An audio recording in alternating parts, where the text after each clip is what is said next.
from being the tactical person where you're the baker to no, I am the CEO of my business. And when you can start speaking to yourself in that way, confidently, and knowing that, that's when it shifts.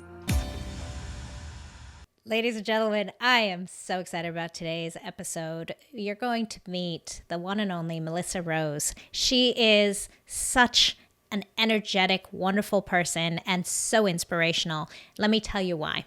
She owns a brick and mortar business that she built and created as a mama. I think at the time, three of three, but now she has 5 children.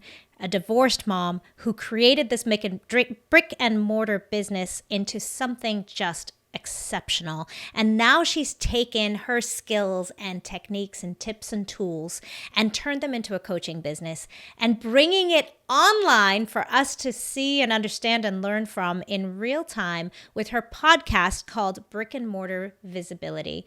She is on fire, such a great energy, and I cannot wait for you to meet her. And in this episode, we talk about how she does it all, what it takes to step into the mindset of owning a business and scaling it, and how to do this all while having 5 children and being a single mom. It's just incredible. I know you're going to love Melissa's energy. I know you're going to love this episode. So listen to the whole thing, because at the end, she really breaks it down in terms of the mindset and the understanding of what it takes to have a brick and mortar business be the only option in town and to find happiness along the way. You're going to love this one. Hello and welcome to the Business of Happiness podcast. I'm your host, Dr. Tarryn MacCarthy, and I'm so excited because I have such a phenomenal human being on the show for you today. I can't wait for you to meet her. She's someone I've started to get to know, and I just love her energy and love everything she's doing. And today we have Melissa Rose with us. Welcome. Thank you so much. What a beautiful intro. I'm so excited about this interview. Thank you. Oh, I'm so glad to have you here because I know that your story is going to resonate with so many people and inspire so many people.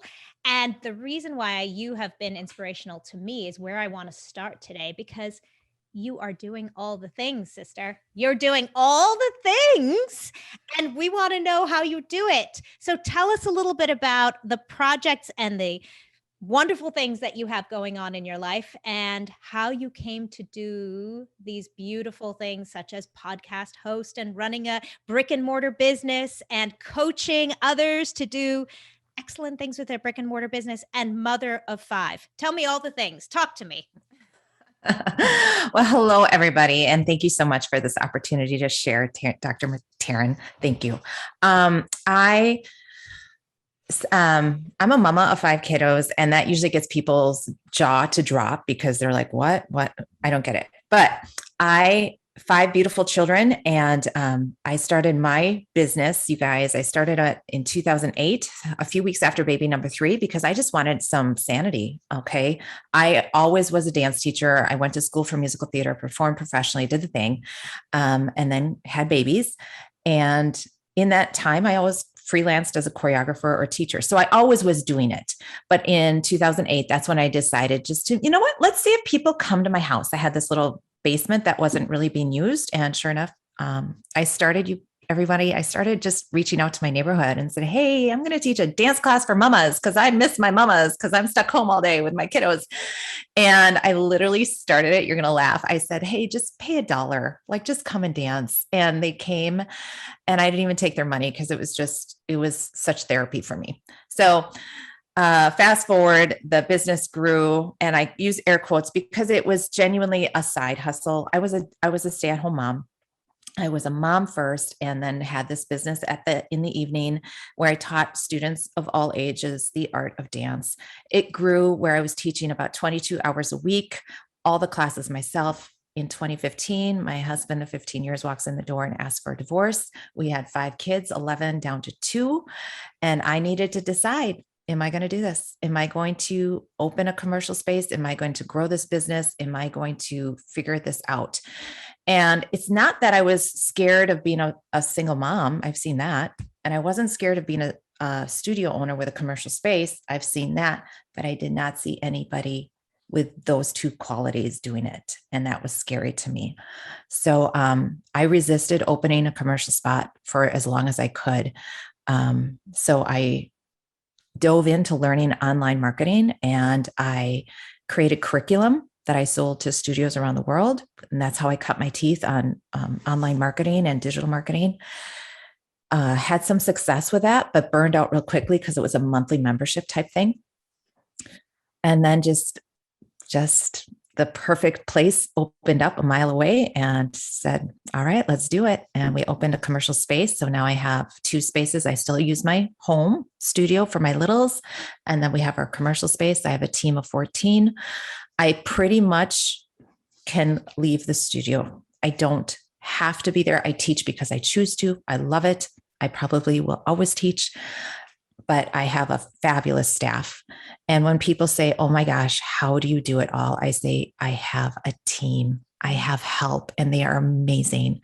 And I love my team. And because of the growth in the studio and the online marketing things with my curriculum, and I have a dance membership as well with my dance studio. So people can learn how to dance online through Dance on Demand. So through that, people were asking, other business owners were like, how in the world do you do this? How are you doing this? Because you're a single mama of 5 kiddos. How are you doing this and appearing to be successful? And I say I have a team, and that's where I just started sitting down with other business owners and sharing a little bit about what I knew about online marketing and digital marketing, visibility, because I really was intentional with that since 2015, really, really doing all the things where I could. And started the podcast in 2020 because that got me excited. And I'm like, I can do that. I can't always take a shower every day and look good, but I can talk behind a mic. So I started the podcast in 2020. It's had some reiterations throughout the few, 18, 20 months that we've been going, but brick and mortar visibility, be the only option in town, is my podcast. And I really focus in on that business owner who's been in business, 3 to 5 years, they've hustled, they have worked, they have proven that they have a product or service, but now they're exhausted because they have been doing all the things. So they are like, I can't hustle like this anymore. I want to see my kids. I'm sick of working 80 hours a week to avoid the 40-hour week. I need to learn how to either scale or to create some systems so that I am not doing everything. And that is my zone of genius, to help those people. That is so cool. Thank you for doing that, because there is such a need for that understanding in that very critical period. As you said, 3 to 5 years is when it really turns, and it has grown based on all the hard work that you've put in. But you're right, it's Yes. sometimes not sustainable. Right. So what is it? What is it? What is the mindset shift in that moment that needs to happen to take your brick and mortar business to the next level? When you've been wearing all the hats, you've been making it happen, what is it that's resisting people from being able to take that next step? I love that question. I'm going to set it up with a little story. I was trick or treating in my neighborhood, and I'm on the porch. And this was back in the hustle days. Okay. Right at 2015, 2016. And I literally was putting my business card with the candy and said free class trial on the business card, and handing it out with the kids. Can we just pause for a moment? Because that is such a beautiful action of an entrepreneur making it work from the ground level. I love that story. Literally handing out your business card and candy. You guys, on Halloween. I love that story. Beautiful. It's pretty resourceful, y'all. Okay. So I am resourceful. Okay. So I'm sitting out there handing candy, and keep in mind, my studio was still out of my basement at the time. So a lot of my clients were neighborhood kiddos. Okay. So I knew a lot of these people, and they're like, hey, Miss Melissa, hey, Miss Melissa, and the mamas and dads too. And my second daughter said, Mom, you have a business. You're a businesswoman. And it was at that moment that I didn't realize I never called myself a businesswoman. I always said I'm self-employed, or I have a dance studio. And that's what I'm going to say, is that mindset shift from being the tactical person where you're the baker to no, I am the CEO of my business. And when you can start speaking to yourself in that way confidently and knowing that, that's when it shifts.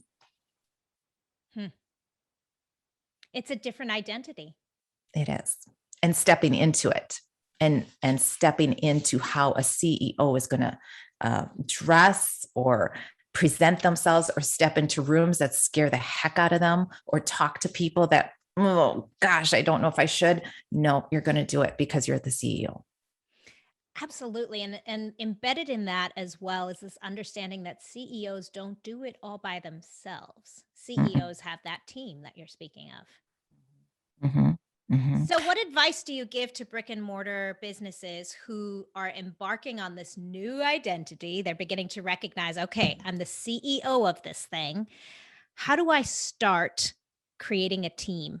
Because that's scary. Suddenly, something that's so personal, and here I know that you and my audience members are going to recognize this. You know, when you're building something from a passion, it's a part of you. Now you have to give a part of you over to someone else and say, I trust you with this. Please take this and run. And as so many of us know, we are so capable. So we just want to do it all. And don't take it. Let me do it myself because I'll do it better than you will. So what advice do you give to your brick and mortar owners who are stepping into that place and now need to be able to delegate with confidence? Mm-hmm. Mm-hmm. That is always the scariest part. And I don't recommend always, like, I'm a dance teacher. So I did not start necessarily with my teachers. I started with the back office stuff that I wasn't as good at. So it was a little bit easier to let go of. I think when it gets to be that tactical thing that you are that person, like you're that front person, that's when to me it gets really scary. I think most people are like, if it was the social media or if it was the emailing or the client follow-up, they're okay giving that off.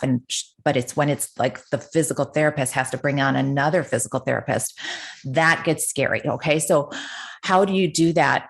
You have built a business on your ism, I call it the Melissa factor or the Dr. Tarryn MacCarthy factor. You have built a business based on that. And you have to get your team members to embody that. So it does, what I find a lot of business owners just want to hand it off too quickly, or they'll hire a person with all the credentials, all the experience, but they don't have your method, and you need your method.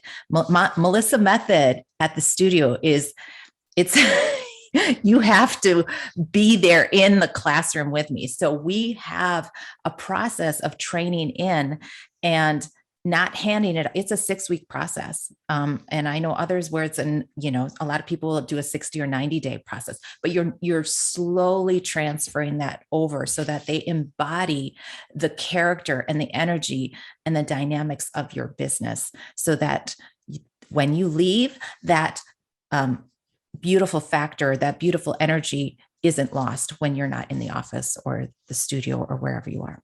Yeah, I think that's so critical. And interestingly, in that is that some people don't take the time to know what that is. They don't even acknowledge that they have that beautiful Mm-hmm. ism that you're speaking about. And so taking a moment to just reflect on what is it that makes this special and different. And, Mm-hmm. in that takes a lot of courage and a lot of understanding of your worth. I think, especially in new businesses, we always think somebody else knows better. We always go to somebody else and think they know better how to do it, or am I doing it the right way? And we comparing ourselves constantly. But there's a certain confidence that CEOs need to have in their method. How do you feel about that? I see you questioning me as I'm going here. No, I'm writing down because that ism, that what is that? We don't even realize what our gifts are. So that is my favorite part with working with people is assigning them. And this is the best little exercise you all can do. Like, what is my factor? What is my X factor that makes me amazing? You go to your favorite 5-10 clients and ask them why they come to you. And you find out and you hear from them specifically those key words, those words that go, of course, now I'm losing it, but like energetic, and we're confident, and we're inviting, and we're family friendly, and the studio's clean, and it's welcoming, and it's magical. Those are words people say. It's a great exercise because it feeds your ego, and it's great. Okay. Oh, true. But now, you're like, okay, now I have affirmation. Now I have words that, okay, this is what I do. And this is what my future team needs to embody as well. So cool. So cool. I love that you have a practice and a suggestion on how to identify that ism, because it is sometimes we just don't know. We've just been going through the motions and you don't even realize what makes you so special, what makes you so unique. But being able to express and clarify what that is to your team is so critical. Absolutely. Absolutely. And Oh, to I love communicate it often to when you start bringing on that team, that this is what sets us apart. This is why we are who we are, and always remind them. Yeah. Very cool. Very cool. Right now, I know in this day and age in 2021 in the summer here that there's a lot of difficulty with gaining new team members, finding support, finding help. Are you noticing that in your Absolutely. Yeah. world as well? Yeah. And so how are you guiding your brick and mortar owners and business owners in terms of staffing and getting support in building that team when we do have this difficulty in finding people to help us? That's a great question. With my team, my personal team, and I'm going to speak from experience here, and with the clients that I have, they have just really looked into their personal network, of really leaning into their personal network and asking for it. I just recently heard something about, we get so caught up in, okay, they need to do this, they need to do this, they need to be able to do this, they have to do this, they have to be this type of quality. What are the one or two things that they have to do really well? Okay, if I'm looking for an instructor in my studio, I am going to look for a magnetic, magical personality. That's what I'm looking for. And then I can communicate to my people, I'm looking for somebody just with a magnetic, magical personality that has rhythm. Minor detail has rhythm. The rest I can teach them because we specialize in babies, okay, littles. But like, I can't teach you how to be magical and have this magnetic personality. All right. So what are those things? But genuinely, the tactical logistical side is reaching into my network, my personal network of moms, my personal network of friends or other business owners in the area. Do you know somebody? I'm looking for somebody. And that's what they do for me too. They're asking, hey, we're looking for people here. Can you put it out? So yeah, it's an interesting time right now trying to find help.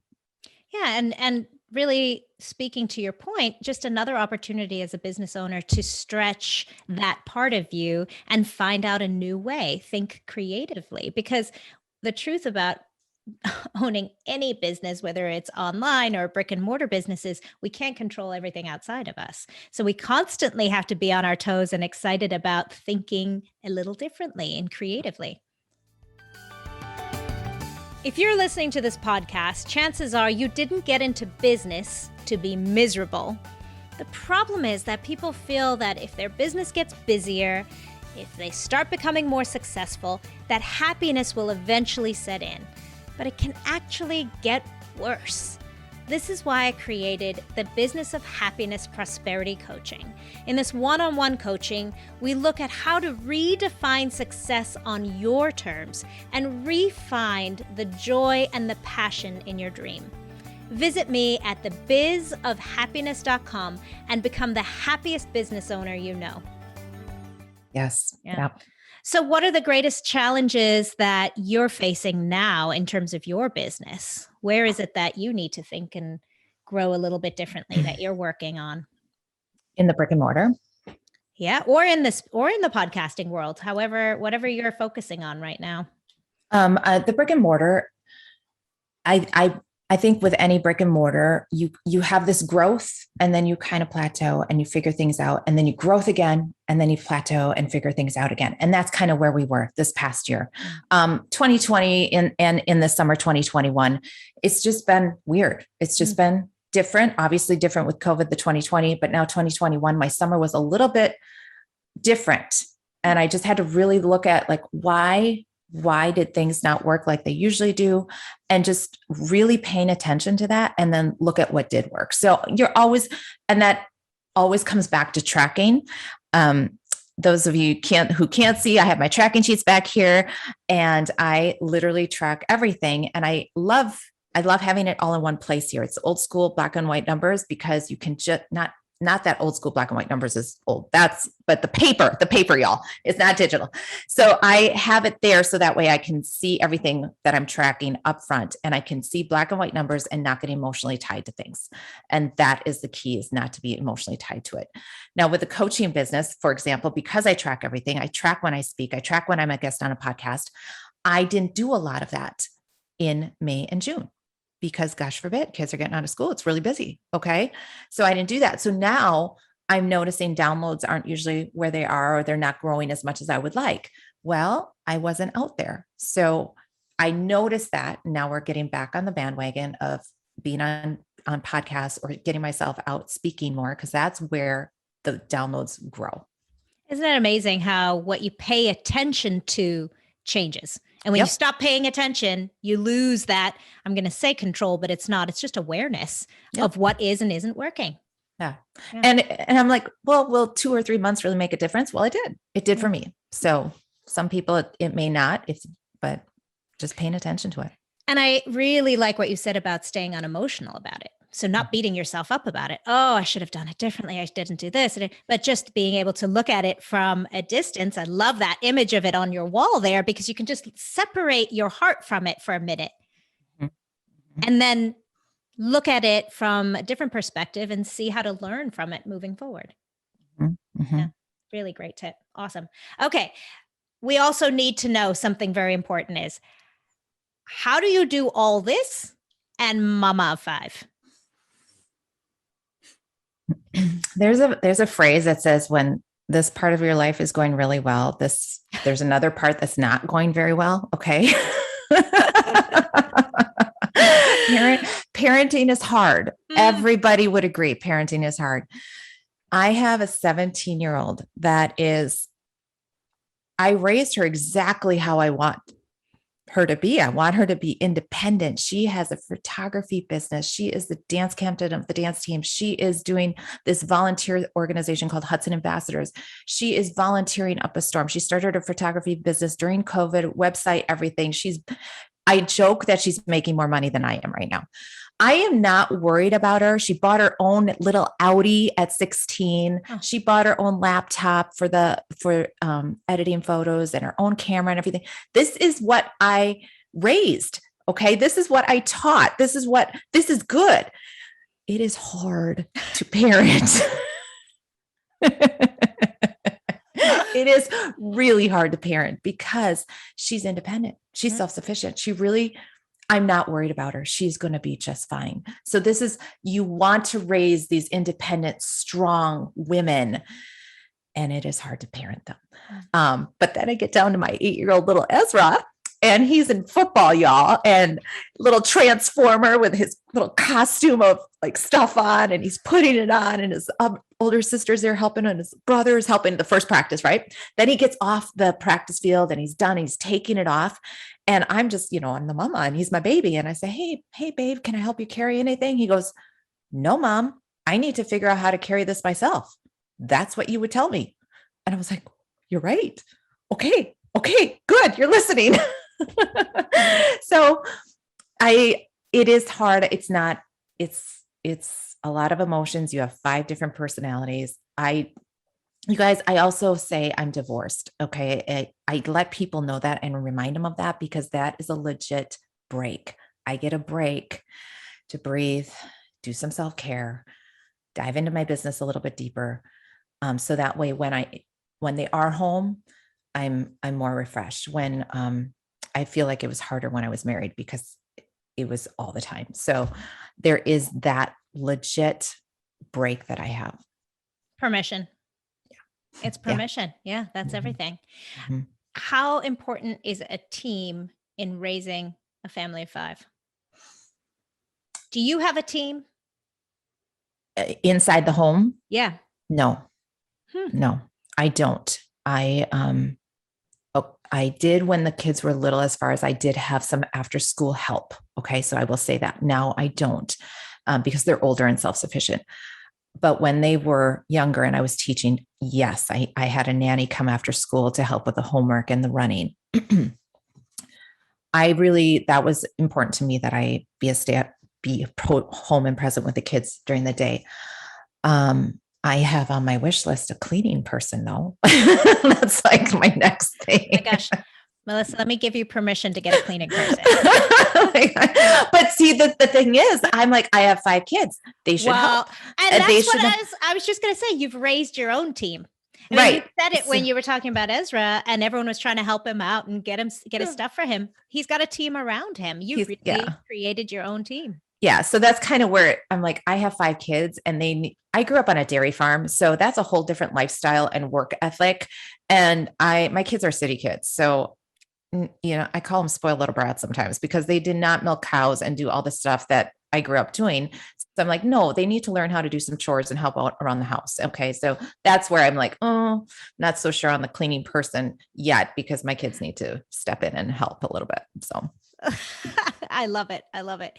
Well, one thing that I know that you understand and that you're so good at is understanding a woman's perspective in terms of starting a business and that mindset from the very beginning, and then how to grow it and scale it. And I'm so grateful to you for supporting and now really owning this coaching side of things, because I think you have so much knowledge and a wealth of information to share. So thank you for doing that. I want to just honor you for that, because there are so many women out there that really need that support and that guidance, and you really understand where they're coming from. Thank you. And I want to bring it back to you, because you are a gift as well, because you understand that balance of running a business and that becoming another baby, and how that business can sometimes suck the energy and life and joy out of you, and just the business of happiness. I resonated so much with your podcast and your content, and I just really appreciate your work that you're doing too. So thank you. Well, thank you. I appreciate that. I appreciate your words. Tell us about something exciting that you have coming up to support people who are struggling with brick and mortar businesses and raising their business to the next level. How can people find more support from you, and something you have exciting coming up in the next couple of weeks, I believe? Yes. Thank you so much. I have a visibility workshop. This is 10 low-cost ways to get more visibility for your brick and mortar or service-based business. And I always say that because some businesses are out of the home, whether you're a bookkeeper or something like that. And this is 10 low cost or free ways to get more visibility that are not social media. Ooh. Okay. So that is the caveat there, because that's a whole other can of worms, is social media and digital marketing. So this is a free workshop, September 16th at 1 p.m. You can come on over to msmelissarose.com/visibility workshop to get your spot. Awesome. And we'll definitely put that in the show notes. So please, if you're looking for that, look up the show notes in this episode and you'll find a link to that, because I think this would be so enormously helpful, especially as so many women are beginning to step outside of just taking care of their kids, realizing that they need to support themselves on a different level, realizing that they need some more income options, and maybe that their business that they didn't even realize was a business, as you said, maybe they can step into this understanding of CEO. But how to just start and grow that business is the big question on everybody's mind when you're still starting out. So what an awesome gift. Thank you for that. And that it's free is really amazing. So thank you. You're welcome. Absolutely. Very cool. So what would you say is your superpower? We talked about asking other people, what do you think my superpower is? Or what do you think my business's superpower is? And so what have you learned about yourself in terms of your superpower? If I could get $1 every time somebody said I'm so inspiring, I have, it's kind of that word that I sometimes get, but I think my story is in the fact that I'm resilient and you can figure it out. For example, yesterday listening to somebody who their rent went up $700. So they needed to move out. And I go, interesting. My child support went down $700 and in a month. Like this was about a year ago. Okay. And I didn't get any warning. It was just like that renter out of the blue. Okay. Child support's going to go down $700. I didn't say, I guess I got to get a job. I figured it out. And I think that is one of my qualities that people see outside. They see 5 kids, they see a business, they know that it's not easy. They're not dumb. They know that this takes work, and they're going, she's gritty, she's resilient, she's inspiring. And I'm okay if that inspiration is because I'm gritty and resourceful and getting stuff done, because that's what I want all of us to do. I want us to all figure it out. Go for your dreams, go for what you want. Figure it out. There is always a way. There's people around you. Listen, stop, listen, hear, take the help that's handed you and go for it. Oh, I love that. Really cool. What is your definition of happiness? I'm happy. I'm so happy. My mom texted me on my anniversary, which is so weird because the anniversary that okay, let me back up, y'all. I texted my family. That's what I said. Oh my gosh, the date. I didn't even realize, and I shouldn't. I mean, it's been a while, but there was a time when that was a painful day. And then there was a time that, okay, not feeling it as much. And then this year it was like, it came and went, didn't even think about it. And I texted my parents and I just said, wow, it just came and went. And I am so happy. And not because I'm divorced, but because of the life that I've created since then. And my mom said, that single decision, Melissa, has unleashed your potential. And I just love my life right now. I love it. And I'm so thankful for the opportunities that I've had to meet some amazing people, the gift I have to be home with my kiddos, the gift I have in my businesses, and the people that I touch in my community. I am just genuinely so happy, and it's such a good place to be. Oh, that's inspirational in and of itself. Just being able to see that someone can find that happiness, in whatever situation that you're in. So that's awesome. Thank you. You're welcome. So my final question to you, and once again, before I ask it, I just want to let everyone know how to find you. So I said I definitely in the show notes, but for those people who are driving on their way to work, listening to this podcast, how can they find you outside of this amazing visibility workshop that you're offering? If they have other questions or want to just follow you and be inspired some more, where can we find you? Come on over to Brick and Mortar Visibility Podcast. Be the only option in town. That is my podcast that comes out every week. And I just give little tips, tools, and strategies to help you grow your business. So they're short, sweet episodes, usually to the point, because I know we're all busy. So if you're on podcast world, that's where you go. Otherwise, MsMelissaRose.com. And I'll speak to the quality of that podcast, because you call them little tips, but they're really actionable steps that you can take, which is so valuable, because sometimes we talk a lot about mindset and about how you feel, but sometimes you just need to know what to do.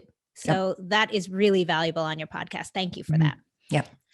So my final question to you is, if all of Brick and Mortar Visibility were to disappear, please don't have a heart attack. If all this amazing work and the spreadsheets that you have behind you were to disappear, and you knew that this audience was listening to you for the next 30 seconds, and you could just give us one of those very special Miss Melissa inspirational quotes, what would you say to all the brick and mortar owners out there? I alluded to it earlier, but you are right where you are supposed to be. You're right here. This is exactly where you're supposed to be right now. And all the answers that you need right now are right there for you. You just need to stop and listen. That's Wonderful. it. That's it. Thank you. Mhm. Thank you for all that you do. Mhm. Keep raising those incredible kids, because it sounds like there's some amazing humans coming out of that household. And thank you for being an inspiration in so many regards. And Mm. we look forward to seeing you grow more and more. Well, bless you. Thank you so much. This was a complete honor. Thank you. Wonderful. And thank you so much to all of you for listening today. Please check out Melissa. You're going to love this podcast that she has started. It's absolutely excellent. And to all my brick and mortar business owners out there, her tips and tricks and tools are extremely valuable. And until then, remember, always take care of yourselves, my friends. And always remember that only when you feel good can you do the good that you need to do in the world. Have a fabulous rest of the day. Bye-bye.